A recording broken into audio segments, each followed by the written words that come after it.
ఏం చేస్తున్నావు? చాలా ఆల్టర్ చేసా ఫోను. ఈ ఫిగర్ చాలా బాగుంది, ఒకసారి ట్రై చేస్తే పోలా? ఏంటి బాబన్న?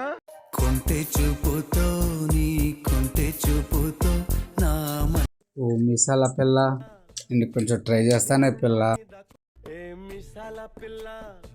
ఇక్కడైతే ఎవరు లేరు, ఇదే సెన్స్. టైం అంత అయిందండి? నీ దగ్గర టైం నన్ను అడుగుతున్నా? అదిగే ఉందగా. లేదు. ఏ ఊరండి? నీకెందుకు చెప్పాలి? ఎక్కడికి వెళ్తున్నారు? నీకెందుకురా నేను ఎక్కడికి వెళ్తే? Hello madam. ఇసుకించుకు, అవతలకెళ్ళు. అరే తమ్ముడు, ఈడోడు ఎక్స్ట్రాలు పోతున్నాడు ఇట్రా. అక్క వస్తానా? అడుగో వాడేరా. మీ వాళ్ళ? అవును మావాడు. సింగిల్ గా ఉంది, అందులో బాగుంది, అందుకే ట్రై చేస్తున్నా. నువ్వు ఇంత టాలెంటెడ్